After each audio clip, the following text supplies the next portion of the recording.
merupakan penasihat pusat kecenderungan hati dan nurani dan pengarah tijarah hati nurani senyap-senyap.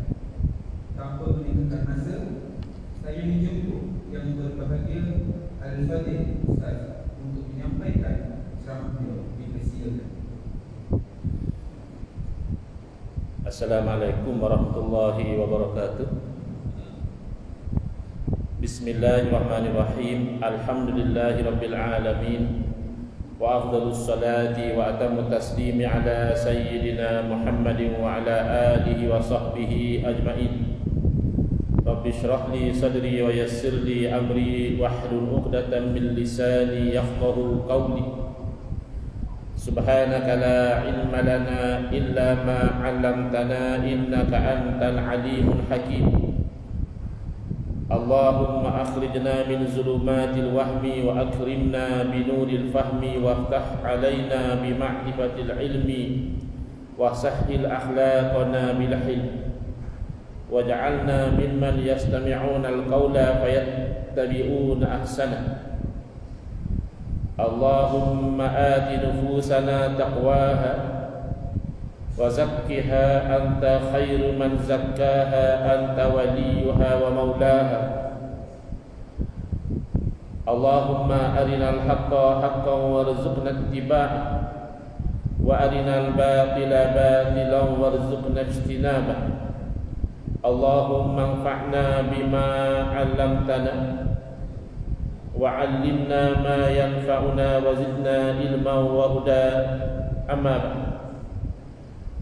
Alhamdulillah, muslimin muslimat, hadirin hadirat yang saya hormati, khususnya kepada para alim ulama, para ustaz, tuan imam, tuan tidar, pengerusi masjid, ahli jawatan kuasa, ketua-ketua jabatan yang hadir pada malam ini, dan seluruh muslimin muslimat yang hadir dalam kuliah maghrib yang kita itu diberikan tajuk khas, iaitu bahaya ancaman liberalisme dan juga pluralisme. InsyaAllah saya akan menyampaikan kuliah maghrib ini dengan bantuan slide yang disediakan di hadapan ini. Liberalisme ini ada beberapa prinsip-prinsip asas, iaitu pertama adalah memperjuangkan kebebasan.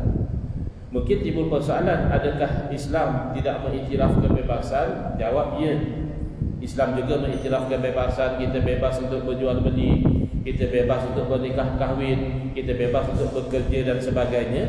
Tetapi kebebasan yang diperjuangkan oleh golongan liberal hingga ke tahap ingin menghalalkan yang haram, bahkan ke tahap ingin membuang agama dari kehidupan, kerana agama dianggap mengongkong kebebasan. Kemudian mereka juga memperjuangkan konsep persamaan, equality. Ya, Islam mengiktiraf persamaan pada yang sama, tetapi golongan liberal hingga ke tahap misalnya ingin menyamakan secara total antara orang-orang Islam dan orang kafir. Mungkin satu masa mereka ingin lihat, kalau orang Islam ingin berkahwin dengan orang kafir, yang kafir tak perlu memeluk agama Islam sebab sama saja. Dan mereka juga memperjuangkan gender equality, persamaan jantina secara mutlak, seolah-olah lelaki dan wanita itu langsung tidak ada beza. Kemudian mereka juga memperjuangkan prinsip relativism, dengan maksud mereka mendakwa bahawa tidak ada di sana kebenaran yang mutlak.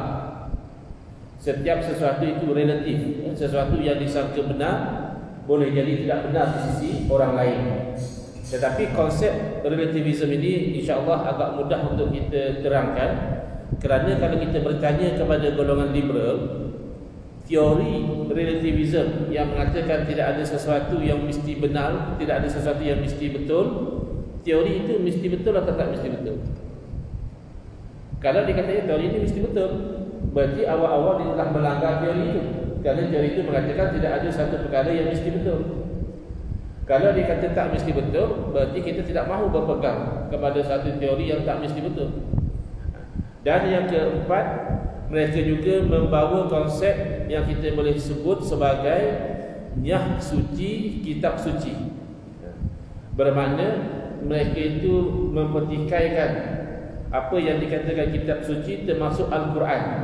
Al-Quran itu kita boleh pertikaikan, kita boleh persoalkan isi kandungannya. Dan yang kelima, mereka pergi kepada dekonstruksi kepercayaan, deconstruction of faith.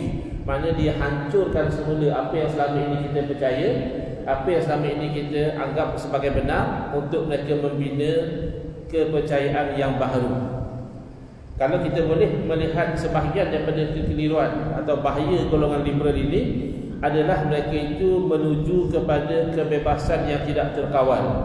Mereka membawa dakwaan bahawa kita ini manusia dilahirkan bebas. We are born free. So oleh kerana manusia dilahirkan bebas, kata dia, kenapa kemudian kita diperhambakan dengan doktrin dan peraturan agama? Sepatutnya bila kita sudah lahir bebas, kita kekal bebas. Tak perlulah agama nak kata ni haram, ni berdosa, ni tak boleh buat. Oh, tak kena, kata dia. Baik. Di dalam berdepan dengan ancaman golongan liberal, kita boleh ambil dua pendekatan. Pendekatan yang pertama, total rejection. Kita tolak secara sepenuhnya dakwaan mereka, kita kata tak betul. Atau kita boleh mengambil pendekatan partial rejection. Kita terima sebahagian, kita kata ya betul, apa yang awak cakap itu betul, tetapi itulah baru kita tolak kekeliruan-kekeliruan yang dibawa oleh mereka. Untuk dakwaan yang pertama ini, dakwaan golongan liberal bahawa manusia ini dilahirkan bebas, oleh itu perlu kekal bebas, kita mengambil pendekatan yang pertama, total rejection. Kita kata tak betul. Bila masa manusia dilahirkan bebas, kalau kita lihat kepada tubuh badan kita sendiri, biological kita sendiri, mana kebebasan itu? Sebagai contoh, organ jantung. Adakah kita yang mengawal degupan jantung kita? Adakah kita boleh bagi jantung kita stop 5 minit, nanti sambung balik? Kalau ada jantung yang sudah berhenti degupan jantungnya, siapa yang boleh meneruskan? Tak ada. Bahkan kita juga tidak memilih, tidak bebas memilih dilahirkan bila. Kita tidak pilih hari jadi kita. Kita juga tidak memilih dilahirkan di mana. Orang Melaka, dia lahir di Melaka. Bukan kita ingat dulu ada isi borang, nak supaya dilahirkan di Melaka. Tak pilih. Bahkan kita juga tidak pilih dilahirkan oleh siapa. Kita tidak pilih ibu bapa kita, dan ibu bapa kita juga sebenarnya tidak memilih kita. Hanya kan mereka usaha-usaha dapat kita. Kalau boleh pilih, mungkinlah ibu bapa nak yang kulit cerah sikit ke, hidung mancung sikit ke, dia tinggi sikit ke. Tapi tak, inilah yang mereka dapat. Dan kita juga tidak memilih dilahirkan dengan rupa paras yang bagaimana. So kat mana yang kamu kata kita dilahirkan bebas? Bahkan misalnya kita terikat dengan batasan-batasan biologi. Kita kalau orang mancing, kalau boleh duduk dalam air macam ikan kan best. Kejar dia ikan, tangkap dengan tangan, susah mancing. Tapi kan kita manusia terbatas. Kita kalau dalam air berapa lama kita boleh bertahan? Lepas tu kita kena timbul untuk ambil nafas. So kita sendiri tidak bebas, misalnya untuk hidup dalam air seperti ikan. Bahkan kita sendiri menyekat kebebasan. Misalnya kita buat peraturan, kalau di jalan raya lampu merah kena berhenti. Boleh tak satu orang kata, saya bebas, kereta saya, suka hati saya lah nak berhenti ke tak mau berhenti? Kan tak boleh, kerana nak jaga keselamatan. Jadi dakwaan kononnya manusia ini dilahirkan bebas, ini hanyalah angan-angan, ini hanyalah fantasi golongan liberal. So kita kata, please keep your fantasy to yourself. Awak nak angan-angan sendiri. Jangan menyusahkan orang ramai dengan memaksa-maksakan perkara yang tak betul ini. Mendakwa kononnya kita lahir bebas dan sebagainya. Baik, bila kita bertegas demikian, mungkin mereka undur sikit. Mereka terpaksa terima, memang itu realitynya. Tapi mereka masih berdegil. Mereka kata, ya walaupun kita tidak begitu bebas, tetapi kita sebenarnya masih tak perlu kepada agama. Religion semua ni nonsense, kata dia. Kenapa? Sebab kita ada akal. Cukuplah akal kita berfikir. Kalau akal kita fikir benda tu baik, ya kita buat. Kalau akal kita fikir benda tu buruk, ya kita jangan buat. Kenapa pula kena ada agama bagi tahu ini boleh buat, itu tak boleh buat? Di sini pendekatan kita adalah partial rejection. Kita menerima sebahagian dan menolak sebahagian. Kita terpaksa terima, mengatakan memang betul akal memang mampu membezakan baik dan buruk. Kan sebab itu dalam agama kita ada istilah kanak-kanak mumayyiz. Apa makna kanak-kanak mumayyiz? Dia sudah boleh beza. Dan biasanya kanak-kanak kalau umur dia sudah 6-7 tahun tu, dia sudah boleh beza buruk dan baik. Jadi memang akal manusia mampu memandu manusia ke arah kebaikan, tidak dinafikan. Tetapi akal manusia itu terbatas berdasarkan kepada pendedahan dan juga pengalaman. Bahkan akal sendiri boleh mendustakan akal sendiri. Apa yang kita rasa betul tahun lepas, tahun ni kita tengok macam tak betul. Bahkan mungkin kalau muslimat lebih cepat lagi tukar fikirannya. Misalnya kalau pergi shopping, golongan muslimat katakanlah dah beli 5 lain duduk, balik ke rumah rasa senang hati. Tahu bagi tahu kat suami, bang besok kita pergi lagi kedai tu boleh tak? Suami dia tanya, buat apa kan awak dah beli 5 lain duduk? Dia kata, itulah bang, saya fikir-fikir balik macam tak matching pula yang ni, nak pergi tukar. Kan? Jadi akal dia di rumah mengatakan akal dia di kedai tak betul. Masa di kedai dia rasa yang 5 lain dia beli tu semua dah bagus, dah sesuai. Bila sampai di rumah dia fikir-fikir balik, bagi dia 3 lain ni tak sesuai, nak kena tukar balik. Itu baru benda sesimpel tudung. Jadi akal itu masih terbatas dan boleh dikalahkan oleh nafsu. Contoh ya, kalau satu orang yang ada jawatan, yang ada kuasa untuk membuat satu keputusan, tiba-tiba ada salah seorang daripada orang yang berurusan dengan dia bagi hadiah kepada dia satu beg. Dia kata, ada apa ni? Tak ada apa, dia kata cuma ada dalam beg tu adalah dalam 50,000 dia hadiah. Pasti akal dah boleh tangkap, ini orang ni nak rasuah saya. Apa kena mengena dia bagi saya 50,000? Pasti dia nak sesuatu daripada saya, ini rasuah. Tapi nafsu masih boleh mengalahkan. Nafsu masih boleh pujuk. Dia kata, bila lagi bang? Barangkali inilah khasiat abang amalkan ayat Sibudina. Orang yang tadilah ayat Allahu makhraja wa yarzuqu min haitsu la yahtasib. Kan dapat rezeki daripada sumber yang tak disangka-sangka. Padahal rasuah. Jadi oleh kerana akal manusia ini masih lagi terbatas dan masih boleh dikalahkan oleh nafsu, maka perlu kepada agama untuk membentengi. Agama itulah yang nanti akan menghalang dia daripada melakukan perkara-perkara yang buruk. Dan akal juga bahkan berbeza daripada seorang dan seorang. Cara orang lelaki berfikir tak sama dengan cara orang perempuan berfikir. Dan bahkan lebih parah, ada orang dia kata tak payah fikir susah-susah lah, ya, no brain no pain, dia kata. Tak payah fikir lagi senang.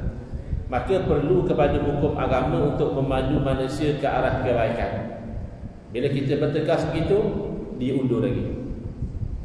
Golongan liberal ni kan kita bagi muka pada dia, kalau tak dia nampak macam dia bijak, nampak macam dia moden, nampak macam dia ke depan. Padahal dia tidak menggunakan akal dengan baik. Ya, nak kata bodoh mungkin kasar sangat, tapi dia tidak guna akal dengan baik dan dia sebenarnya membawa manusia mundur ke belakang. Jadi kita bertegas, dia kata okey, mungkinlah kita masih perlu pada agama.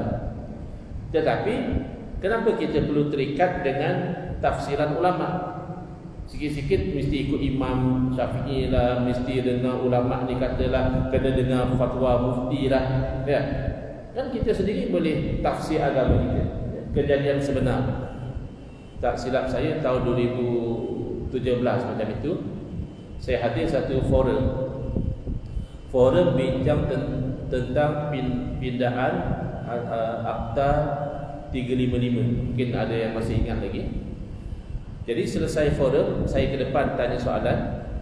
Selesai saya tanya soalan, bangkit satu orang peguam wanita, rambut blond. Dia pergi ke depan, dia tanya soalan, dia kata lebih kurang, I'm a Muslim, kata. Saya orang Islam. But who are you to tell me what my religion? Siapa kamu semua? Siapa Jakim? Siapa mufti nak bagi tahu agama begini-begini? I can interpret my own religion. Saya boleh tafsir agama saya sendiri. Jadi dia begitu marah-marah. Akhirnya audience macam bu dia, dan dia pusing belakang, tunjuk jari tengah. Kejadian sebenar saya ada dalam majlis tu.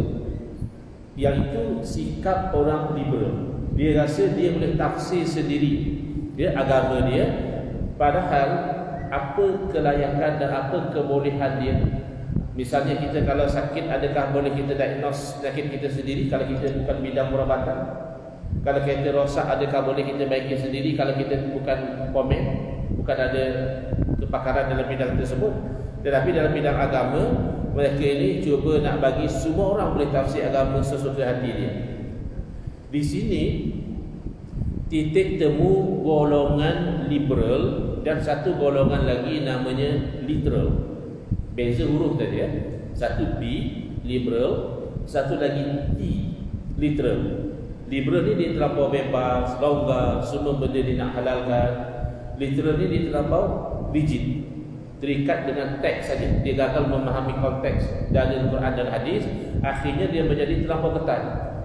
Ini haram, ini bid'ah, ini syirik, ini Nabi tak buat. Ya. Jadi dua ekstrim, longgar sangat, ketat sangat. Tapi dua ekstrim ni pada titik ini mereka seria sekata. Cuma bahasa mereka berbeza. Kalau liberal macam tadi, dia kata siapa ni orang nak play God, nak berlakon macam Tuhan, ya. Orang yang literal, yang itu lebih bahaya lagi kerana bahasa mereka macam Islamik. Contoh, dia kata, tuan-tuan, kita sebenarnya tak perlu terlampau terikat sangat dengan ulama, kerana ulama juga manusia, mereka tak maksud. Yang penting tuan-tuan, kita itu berpegang teguh dengan Quran dan Sunnah. Tu agak-agak macam mana kita? Macam betul. Dan memang betul pun kata-kata dia. Mana yang betul? Pertama, ulama memang tak maksum. Yang maksum hanya Nabi SAW. Yang kedua, yang penting kita kena pegang Quran dan Sunnah. Tapi kalimah yang betul ini sebenarnya membawa mesej yang batil, membawa kepada kesilapan, membawa kepada kerosakan. Iaitu, pertama, bila mereka kata ulama tidak maksud, yang penting kita ikut Quran dan Sunnah. Soalan yang kita perlu tanya, selama ni ulama ikut apa? Ulama tulis kitab, ulama berfatwa, ikut Taurat ke Injil? Ke ikut kitab Hindu atau kitab Buddha? Tidakkah ulama selama ini ketika mereka berfatwa, mereka mengikut kepada Quran dan Sunnah? Yang kedua, kita tidak perlu terikat dengan ulama kerana ulama tidak maksum. Yang penting ikut Quran dan Sunnah. Soalan, adakah kita ikut ulama kerana maksum? Kalau isunya maksum, seolah-olah sahabat Nabi pun kita tak boleh ikut, kerana yang maksum hanya Nabi sallallahu alaihi wasallam, sahabat tidak maksum. Realitinya kita ikut sahabat Nabi bukan kerana kemaksuman para sahabat, tetapi kerana mereka adalah murid-murid Nabi, maka mereka faham ajaran Nabi. Demikian juga kita ikut kepada para ulama bukan kerana ulama maksum, tetapi kerana ulama adalah pewaris Nabi. Al-ulama'u warasatul anbiya. Yang ketiga, kalau kamu kata tak perlu terikat kepada ulama, yang penting kita ikut Quran dan Sunnah, baik. Kalau kamu pergi pada Quran dan Sunnah, kamu faham Quran maksudnya begini, kamu faham hadis ni maksudnya begini, kamu tu maksud kan? Kan tak maksud itu. Akhirnya elok-elok orang ikut ulama yang pakar, yang expert dalam satu bidang, akhirnya ikut kamu yang tidak sepakar ulama. Ini kan logik saja. Kita ikut doktor, doktor kata Tuan Haji jangan bimbang, penyakit ini insya-Allah boleh sembuh. Saya bagi 3 jenis ubat. Yang pertama Tuan Haji ambil sebelum makan, baik doktor. Yang kedua ambil 2 biji lepas makan, baik doktor. Yang ketiga ni Tuan Haji ambil 3 biji sambil-sambil makan, baik doktor. Samikna wa ata'na, tak ada bangkang pun. Kenapa? Adakah doktor maksud? Tidak, kan dia pakar bidang itu. Demikian kebanyakan daripada kita bila naik kapal terbang, kita naik kapal terbang, agak-agak kita bawa sendiri tu kita taklid pada pilot. Jadi kita taklid pada pilot, tak, kita pun tak tahu apa butang dia tekan, apa gear dia tarik. Yang penting kita tahu dia expert, walaupun pilot juga boleh silap. Pilot tidak maksum. Tetapi dalam bidang bawa kapal terbang, kita tak ada masalah taklid pada pilot. Jangan pilot nak berfatwa, itu kan masalah. Kalau setakat pilot bawa kapal terbang, itu memang bidang dia. Jadi hati-hati ya. Ini golongan liberal dan juga literal. Mereka seia sekata daripada sudut mempertikaikan otoriti para alim ulama. Ini bahaya. Idza usidal amru ila ghairi ahlihi fantaziris sa'ah. Apabila disandarkan satu urusan bukan pada ahlinya, bukan pada expertnya, tunggulah saat kebinasaan. Kemudian bila pergi pada equality, orang liberal mendakwa bahawa lelaki dan wanita adalah makhluk yang sama, yang tidak ada beza. Kenapa dilayan secara berbeza? Mereka akan pertikaikan hukum. Kenapa bila kahwin hanya suami boleh ceraikan isteri? Sebabnya kalau isteri tak suka dengan suami, isteri juga boleh ceraikan suami. Kenapa bila faraid, anak lelaki dapat 2 kali ganti daripada anak perempuan? Sebab tu sama-sama anak si mati kan? Jadi mereka ini cuba mempertikaikan hukum hakam agama. Memang kita tidak nafikan ada persamaan dalam pelbagai aspek antara lelaki dan wanita, tetapi mendesak agar dilayan secara total kesamarataan itu menafikan realiti, termasuk fakta sains, fakta biologi, psikologi dan juga emosi ada perbezaan. Bukan untuk bersaing, tapi untuk saling lengkap melengkapi. Ya, even dalam faraid betul. Islam bagi lebih kepada lelaki, tapi dalam sudut yang lain Islam minta lebih pada lelaki. Satu orang lelaki misalnya kerja biasa-biasa saja, gaji minimum saja. Gaji minimum sekarang berapa? 1,500 ya. Isteri katakan CEO syarikat, gaji 20,000, kahwin. Siapa yang wajib tanggung nafkah? Suami ke isteri? Ya masih suami. Walaupun suami gaji rendah. Jadi itu keadilan Islam. Bila Islam letak tanggungjawab lebih kepada lelaki, maka Islam juga membuka peluang yang lebih kepada lelaki. So sesuai untuk dia menunaikan tanggungjawab. Kalau katakan sama, dari segi biologi tak sama. Jangan cerita tentang reproductive system, sistem peranakan itu memang kita semua tahu tak sama. Even tulang, ketumpatan tulang tak sama, saiz tulang tak sama, bentuk tak sama. Ini contohlah ya. Psikologi shopping. Tugas yang sama. Satu diberi kepada peserta lelaki, satu diberi tugas kepada peserta wanita. Misi pergi ke kedai Gap, jenama Gap, beli sepasang seluar. Itu misi dia. Sama-sama masuk shopping complex, yang warna biru lelaki. Masuk street, belok ke kiri, jumpa kedai Gap, beli seluar, keluar. Selesai misi dia. Yang lain merah tu peserta wanita, disuruh beli selai seluar jenama Gap juga, tapi dia punya tawaf shopping complex tu singgah tengok perongsang dulu, tengok tudung dulu, tengok tapue dulu, hampir-hampir lupa nak beli seluar Gap. Akhirnya berjaya juga beli selepas mungkin 2-3 jam dalam tu. Kan stamina shopping pun dah tak sama. Kebanyakan lelaki kurang stamina. Yang paling aman wanita shopping, jangan ajak suami. Tapi kadang terpaksa ajak juga, nak parking, nak apa senang. Jadi yang aman masa isteri shopping, suami jangan join sekali. Duduk mana, lepak kat mana, baca surat khabar ke, minum kopi ke. Bila isteri dah selesai baru dia datang. Kata nak bayar baru dia datang. Itu lebih aman. Shopping pun dah tak sama stamina. Perempuan masuk kedai dia tengok macam-macam, itu nampak ini, nampak itu. Lelaki masuk kedai biasa dia cari mana tempat aku nak duduk. Jangan kacau. Baik. Jadi ini sebenarnya mereka hanya mempertikaikan dengan tujuan nak mempertikaikan hukum agama. Kalau tidak membabitkan hukum agama, liberal tak ada bising pun. Contoh, acara sukan. Acara sukan daripada dahulu sampai sekarang ada lomba lari lelaki, lomba lari wanita. Renang lelaki, renang wanita. Kalau sama ya berlari sama-sama. Kalau sama ya berenang sama-sama. Kenapa tidak buat demikian? Kerana tak sama. Ada kejadian di luar negara, 2 orang lelaki, mereka mengaku, mendakwa bahawa mereka sebenarnya adalah wanita. Mereka adalah wanita yang terperangkap dalam jasad lelaki. Itulah lebih kurang. Di negara kita dah ada ura-ura macam nak iktiraf, bukan iktiraf belum lagi, alhamdulillah. Tapi macam nak buat tandas khas untuk mereka, nak raikan hak mereka. Macam mana kamu wanita terperangkap dalam jasad lelaki? Memang kamu lelaki. Itu kan satu masalah mental. Tapi di sana tak. Mereka anggap orang ini ada freedom untuk menganggap diri dia perempuan, walaupun secara biologi menunjukkan dia lelaki. Maka menghormati freedom dia, dua orang lelaki ini berlomba lari dalam acara wanita. Sebab dia kata dia wanita, so kita kena hormati.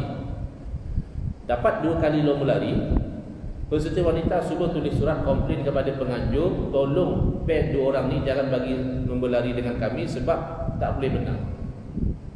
Secara fizikal biologinya lelaki lari lebih laju dari wanita, tak boleh diubah. Dan liberal tak pernah bising, tak pernah komplain kenapa wanita lari asing, kenapa lelaki lari asing. Mereka cuma nak merosakkan agama atas nama gender equality. Ini contoh kan, orang yang sudah tidak hormat kepada kitab suci dan mempersoalkan segala-galanya. Ini saya ambil daripada laman Facebook, dah lama lah ya. Satu orang anak muda, tak tahulah masih muda atau sudah tua sekarang, dia kata berkenaan babi, siapa yang cipta babi? Tuhan atau manusia? Tuhan. Kau yang cipta babi, lepas tu kau haramkan orang mendekati apa yang kau ciptakan. Dia komplain. Oleh kerana Allah cipta babi, bagi dia sepatutnya kena bagi orang makan babi. Tak boleh Allah cipta babi, lepas tu Allah haramkan babi. Tak kena, kata dia. Yang kedua, berkenaan seks bebas, yang menciptakan rangsangan-rangsangan seks semua ini adalah Tuhan juga. Kalau tak nak orang buat seks bebas, tak payahlah cipta manusia nak buat apa.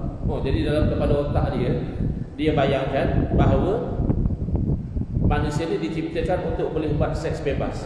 Macam lembu misalnya, tepi bedang menjadi kucing projek tepi longkang, tak ada masalah. Ya, jadi dia nak manusia macam itu juga. Rasa dapat seks at any time dengan sesiapa saja. Ini sebenarnya berpunca daripada berpegang dengan fahaman liberal, dan dia pun tak faham sejarah liberal itu macam mana. Liberal ni ada sejarah macam mana dia bangkit.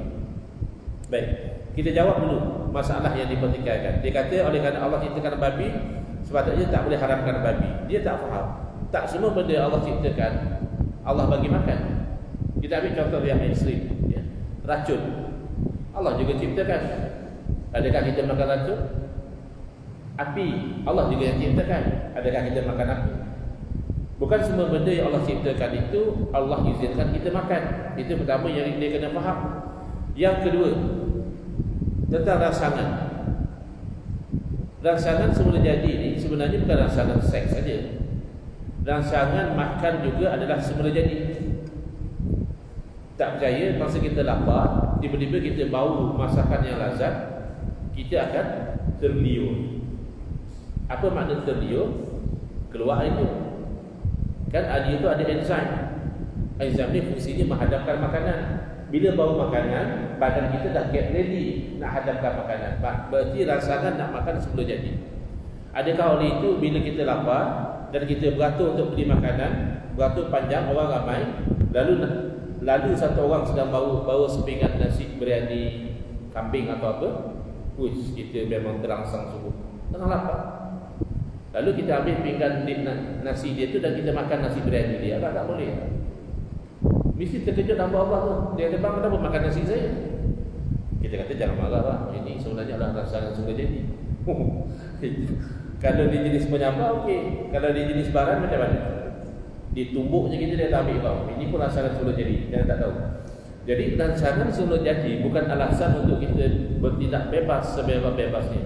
Rangsangan makan penting supaya kita boleh makan dan hidup.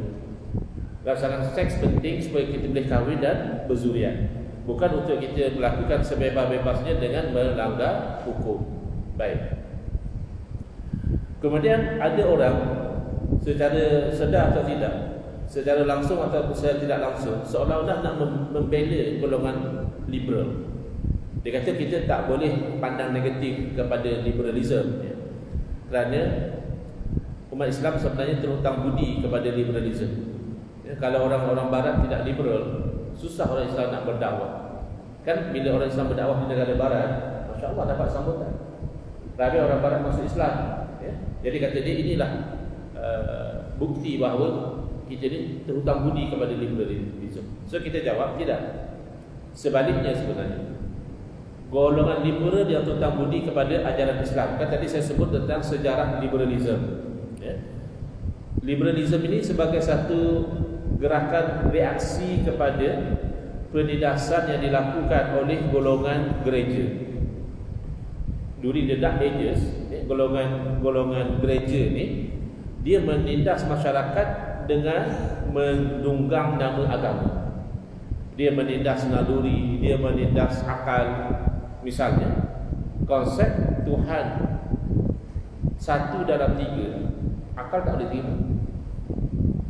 Tak mungkin 1 dalam 3, sama ada 1 atau 3. Lalu dipaksa, terima saja. Agama dah kata begitu, kamu terima. Dalam Islam tidak demikian. Dalam Islam bab akidah kita guna dalil nakli dan akli.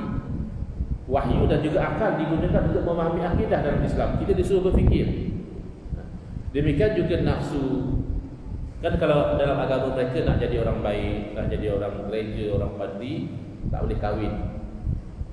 Jadi mereka memberontak, kenapa tak boleh kahwin? Ini kan sebelum jadi. Jadi bila orang tu terpengaruh dengan liberal, dia nak serang Islam. Islam tidak macam itu. Ayat fankihu ma tabalakum, nikahilah di kalangan wanita itu yang elok-elok, masna wa sulasa wa ruba' dan seterusnya, itu terpakai kepada semua. Ulama kah, imam kah, ahli sufi kah, ahli zuhud kah, disuruh kahwin. Tak ada masalah. Jadi Islam memberi satu panduan. Kalau untuk yang lain tu mungkinlah mereka terhutang budi kepada liberalism, membebaskan mereka daripada ditindas dan sebagainya. Tapi Islam sebenarnya memberi solusi. Kamu dah dapat kebebasan, kamu nak salur macam mana kebebasan tadi? Kamu ada kebebasan berfikir, macam mana cara berfikir? Kamu ada kebebasan berkahwin, macam mana hukum akan berkahwin? Ada panduan dia. Kalau tidak, jadi satu kegilaan sebenarnya. Kebebasan tapi sebenarnya dia jadi macam mau gila. Jangan ni. Perdana Menteri Luxembourg sampai pada satu majlis dengan isteri lelaki.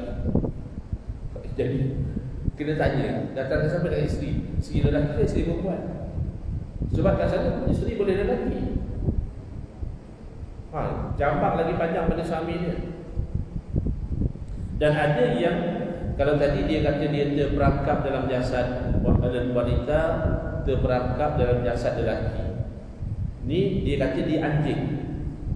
Cuma dia lahir dalam bentuk manusia. Jadi dia kena diberi kebebasan untuk jadi anjing. Ada juga yang dia tu menganggap dia orang yang cacat, tapi terperangkap dalam jasad orang yang sempurna. So kalau dia nak butakan mata dia, kena hormati. Dia nak potong kaki dia, biarkan. Sebab dia sebenarnya orang cacat.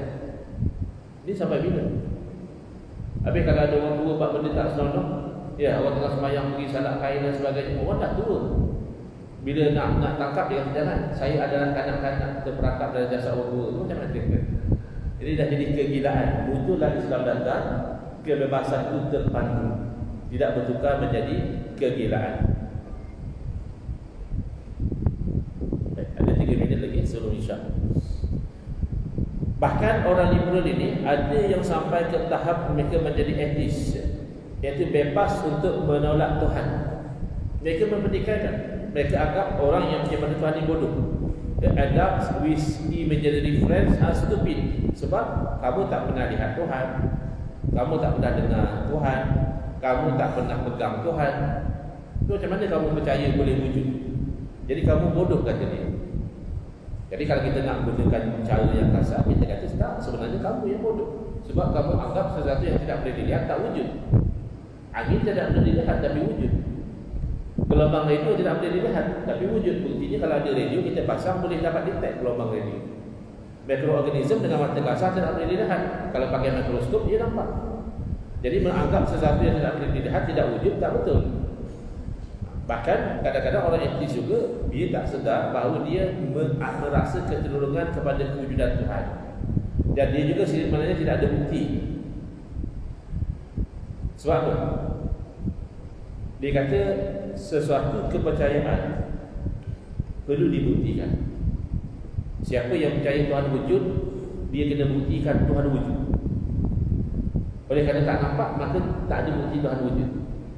Kalau kita tanya dia balik, kamu percaya Tuhan tak wujud?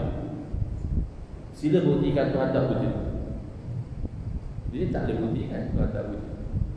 Maka dia kata, atheism sebenarnya bukan percaya Tuhan tak wujud, tapi tak punya kepercayaan Tuhan tu wujud. Itu apa cerita ni? Pusing sana pusing sini, dia sebenarnya tidak boleh buktikan Tuhan tak wujud. Kita boleh buktikan sebenarnya. We have the proof.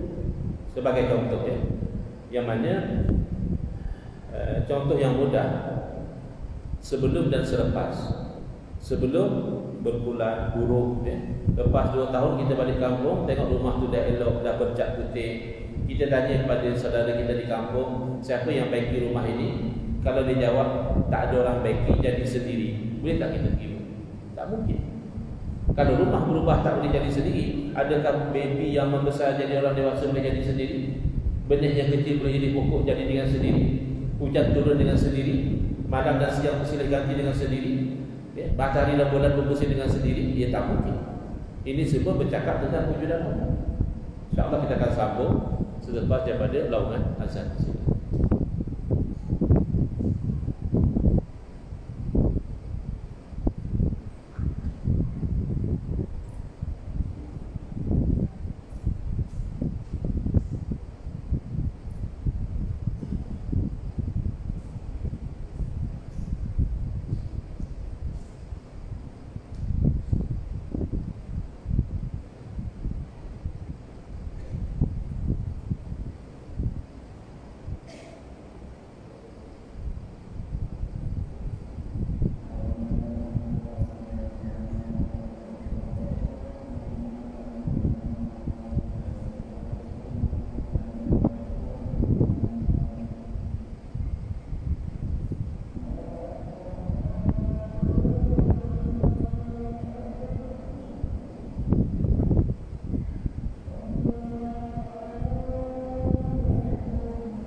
Bismillah, alhamdulillah, wassalatu wassalamu ala rasulillah.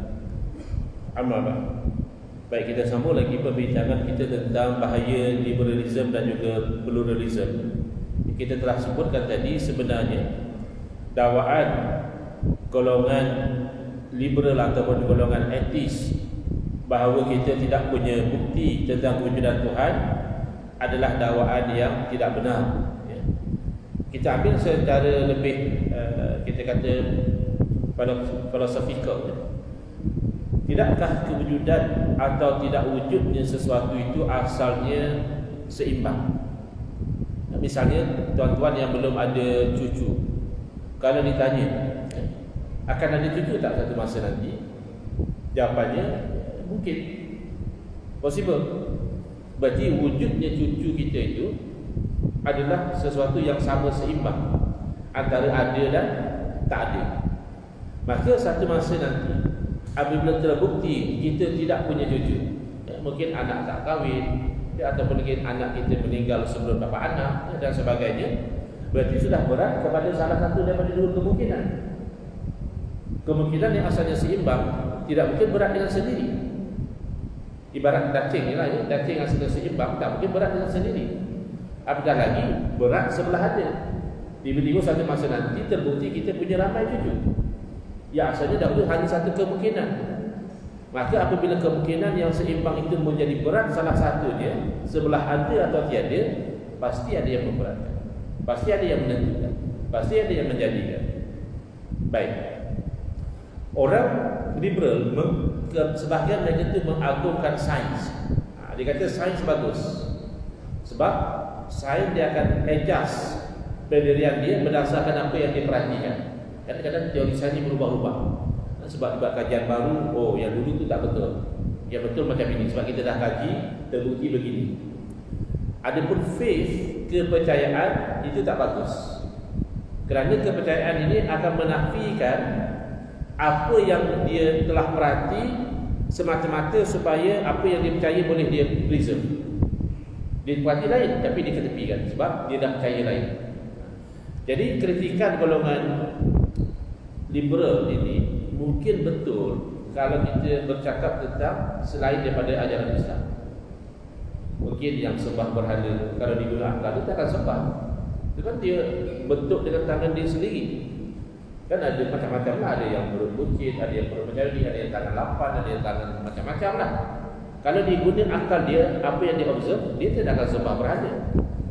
Guru saya Al-Fadhil Tuan Guru Syekh Nuruddin Al-Badri Al-Makki Hafizahullah pernah satu masa untuk dalam rangka membuka minda, kata beliau, kalau memang seseorang itu nak menyembah sesuatu yang dia buat sendiri dengan tangan dia, kenapa dia tak sembah ekor misalnya? Kan lebih nyaman lagi. Kenapa tak sembah pesawat kapal terbang, kan boleh bawa dia ke sana kemari. Tapi akal akan mengatakan tak mungkin kamu sembah sesuatu yang kamu bentuk-bentuk dengan tangan sendiri. Tetapi kalau dengan Islam tak boleh. Tak betul kalau dikata Islam mengedepikan akal semata-mata untuk mempertahankan kepercayaan, tak betul. Kerana Islam berdasarkan dalil naqli wahyu, iaitu Quran dan Sunnah, dan juga akli, iaitu ketetapan akal. Kerana akal ini boleh menunjuk kepada hukum.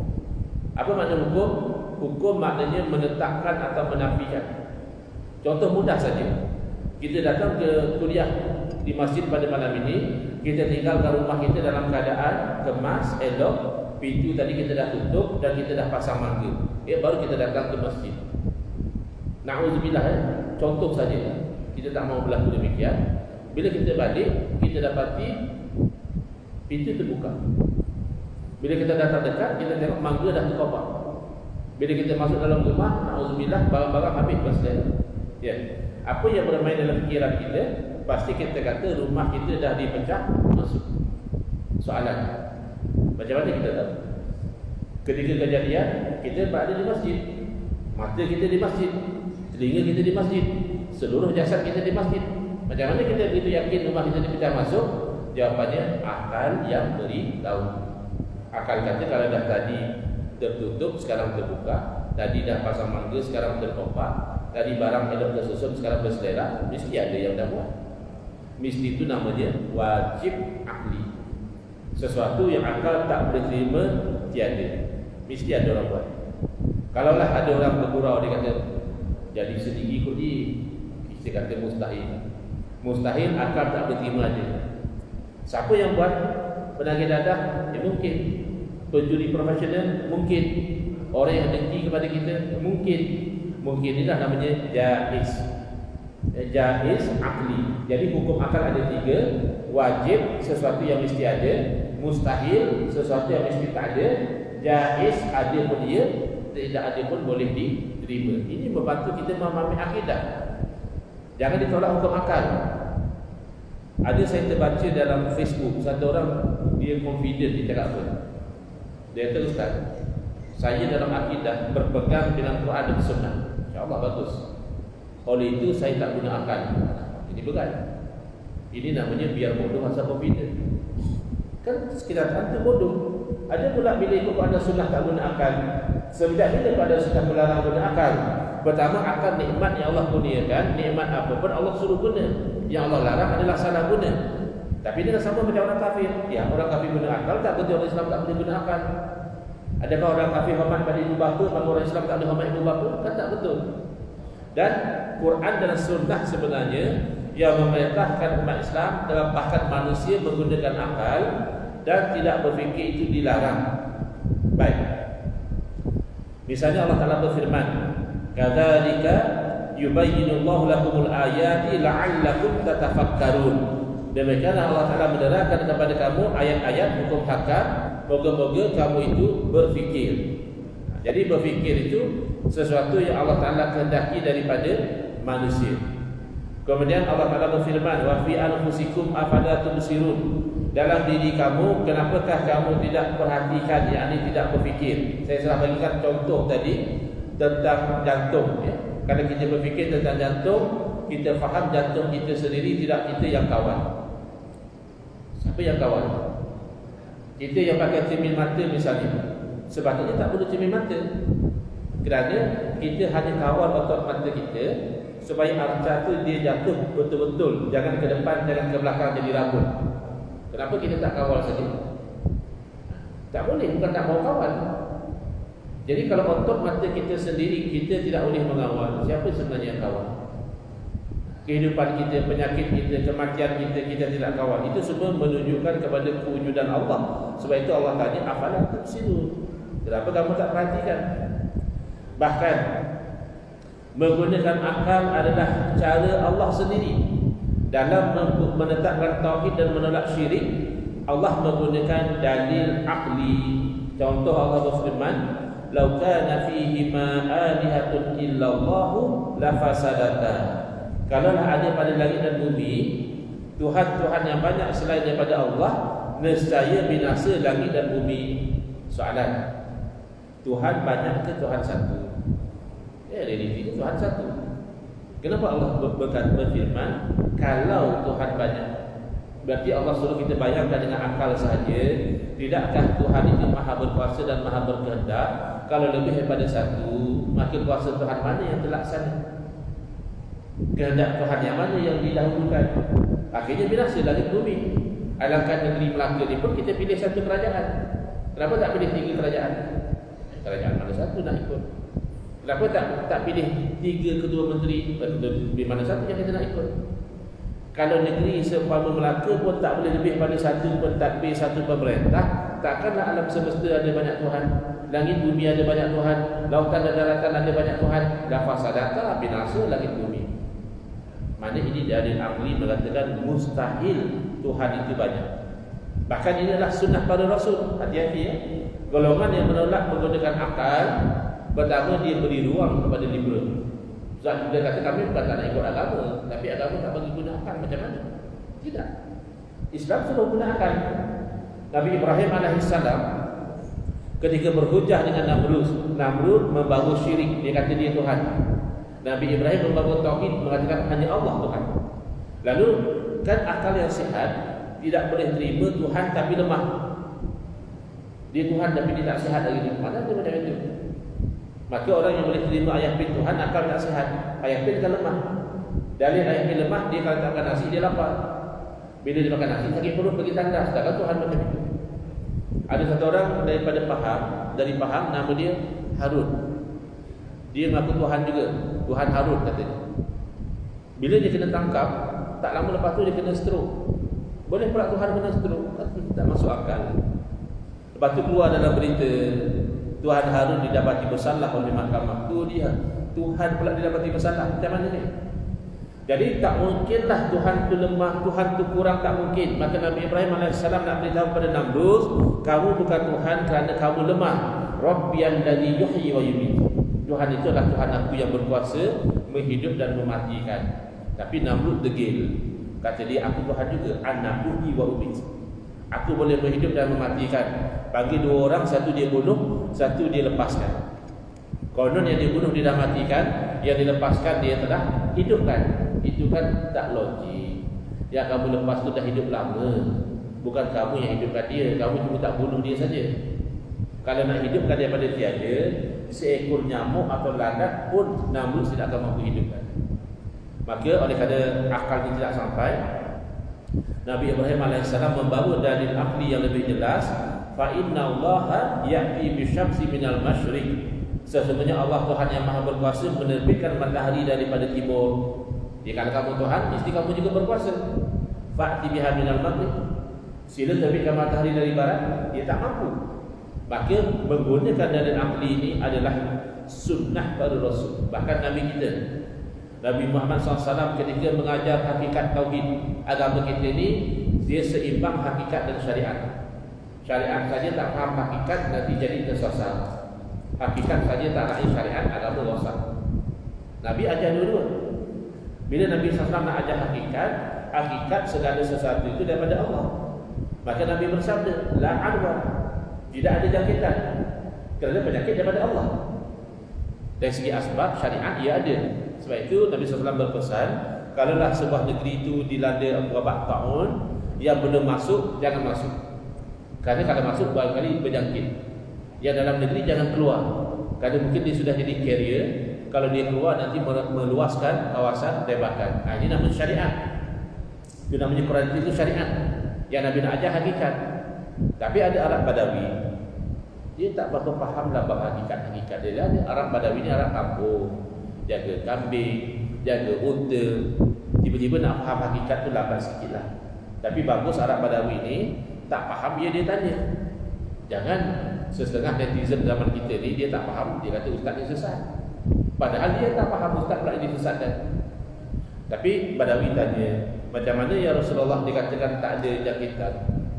Kalau ada beberapa ekor unta yang sihat, melompat sana, melompat sini, macam kijang, tiba-tiba masuk satu unta yang berpenyakit, akhirnya unta yang sihat habis berpenyakit. Jadi nak katanya kan ada jangkitan. Padahal Nabi nak ajar hakikat. Akhirnya Nabi SAW menggunakan dalil akli. Dengan satu soalan membuka fikiran orang-orang Badawi ini, Nabi SAW bertanya, faman a'dal awal. Kalaulah penyakit menuju pada jangkitan, siapa yang menyakiti unta yang mula-mula? Kalau tidak, dia akan jadi tasalsul, bersambung-sambung. Unta ni berjangkit daripada unta ni, berjangkit pada unta ni, tak habis-habis.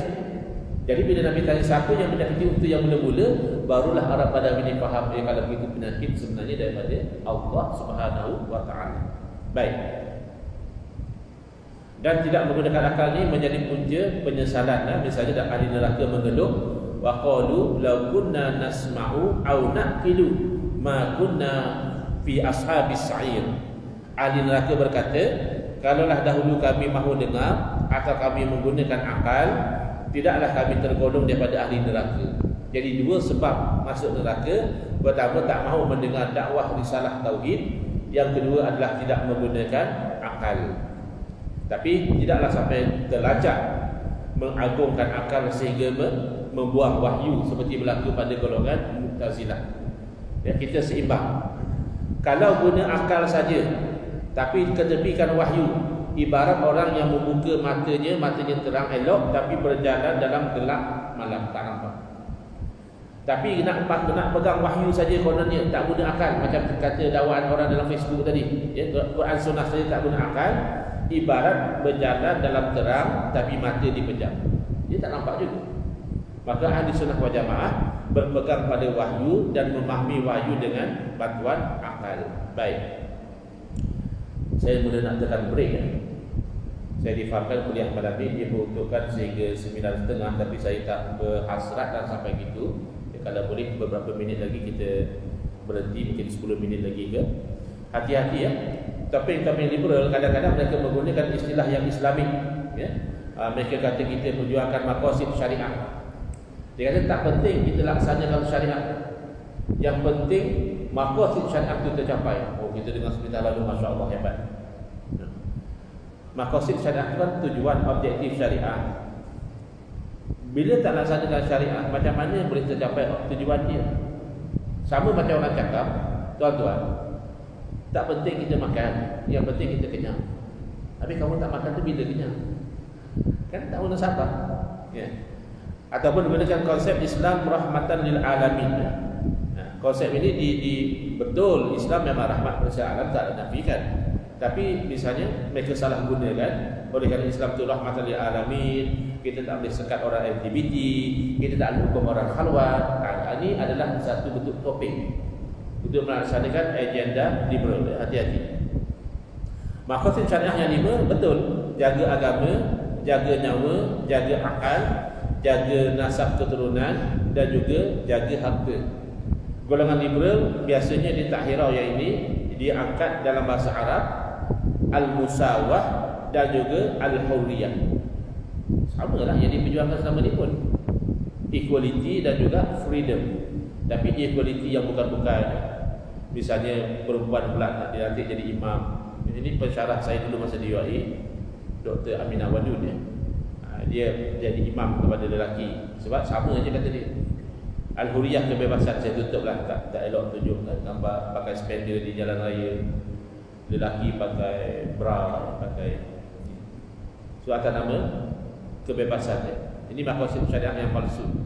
Jadi kesimpulan bahaya liberalism secara sejarah memang jasanya membantu membebaskan golongan yang ditindas dengan nama agama. Ini satu masa dahulu itu berlaku.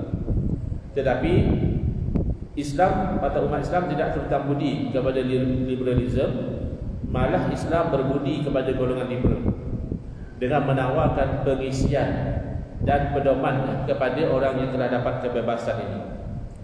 Dan liberalism ini berpotensi disalahgunakan untuk merosakkan Islam dengan slogan-slogan yang benar tapi maksudnya batil. Ya, macam kebebasan, ya benar ada kebebasan, tapi maksudnya kebebasan yang menghalalkan yang haram. Persamaan, betul ada persamaan, tapi mereka nak persamaan pada yang tidak sama dan seterusnya. Baik. Ancaman pluralisme, reka saja insya-Allah. Orang pluralisme ini dia mendakwa semua agama sama je sebenarnya. Semuanya menuju ke jalan yang satu. Dia ada esoterik dan esoterik. Jadi kalau esoterik nampak berbeza ya. Hindu lain caranya, Buddha lain, Yahudi lain, Kristian lain, Islam lain. Tapi secara hakikat sama. Semua menuju kepada tujuan yang sama.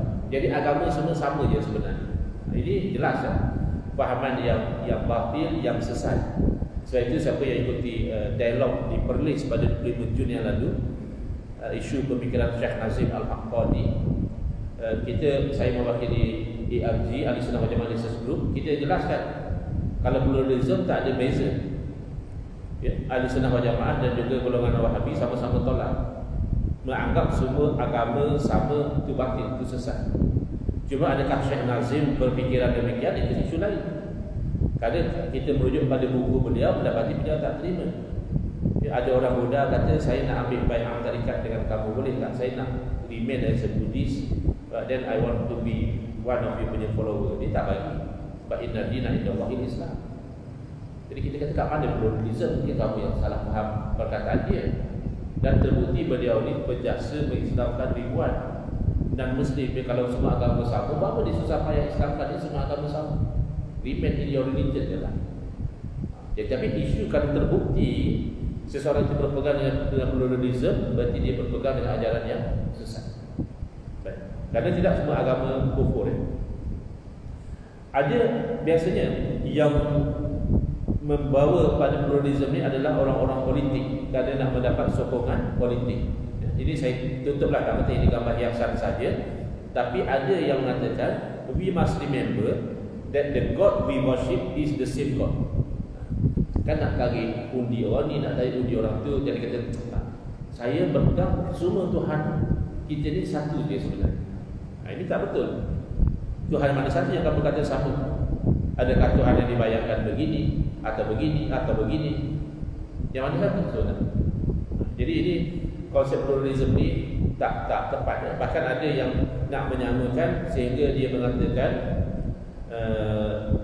la ikraha fid din itu bermaksud orang Islam juga dibenarkan untuk memilih agama dia, berarti dibenarkan untuk murtad. Hati-hati ya. Murtad dalam Islam adalah jenayah, bahkan jenayah yang sangat serius. Kalau orang itu berzina, dia masih submit kepada bidang kuasa Islam. Kalau dia mencuri, dia masih lagi tunduk kepada bidang kuasa Islam. Tapi bila dia murtad, mana seolah-olah dia ambil the whole religion, dia buang. Maka itulah satu jenayah. Orang ini berkata ada freedom untuk murtad, berarti ada freedom to commit crime. Adakah di negara mana mengiktiraf hak untuk membuat jenayah? Tak ada. There is no such thing as freedom to commit crimes. Jadi mereka tak faham. Mereka kata, takkan orang lain saja ada kebebasan beragama, orang Islam juga perlu diberi kebebasan beragama. Berarti kalau dia tak nak tinggalkan Islam, dia biarkan. Ini bahaya. Ada konsep-konsep pluralism. Kesimpulan, pluralism adalah perkara yang mustahil sebenarnya, iaitu dua perkara yang saling bertentangan. Di dalam hakikat kepercayaan boleh dianggap sama, bahkan dianggap sama-sama benar. Tuhan Maha Esa dengan Tuhan banyak sama-sama betul. Mana ada macam itu? Sama ada Tuhan Esa atau Tuhan banyak, tak boleh dua betul. Kemudian dua kepercayaan yang saling bertentangan, tidak boleh kedua-duanya betul, itu mustahil.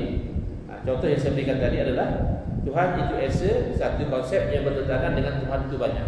Maka mustahil kedua-dua agama ini benar, kerana berpegang dengan konsep yang berbeza. Jadi saya cukupkan setakat itu bertentangan. Melainkan pihak masjid nak buka pada sesi soalan. Sekiranya tidak, saya akan tutup pada poin ini. Macam mana? Nak buka pada soalan atau tutup terus?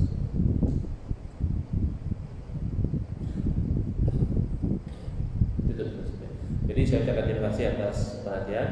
Saya mohon maaf atas salah dan kesilapan. Wabillahi taufiq wal hidayah. Wassalamualaikum warahmatullahi wabarakatuh. Bismillahirrahmanirrahim. Alhamdulillahirabbil alamin. Wassalatu wassalamu ala asyrafil anbiya'i wal mursalin wa ala alihi wa sahbihi ajma'in. Allahumma shrah sudurana wa ahsin akhlaqana wa azim ujurana wa nawwir qulubana bi nuri hidayatika kama natarta bi nuri syamsika abadan abada bi rahmatika ya arhamar rahimin. Walhamdulillahirabbil alamin. Amin ya rabbal alamin wal afu minkum.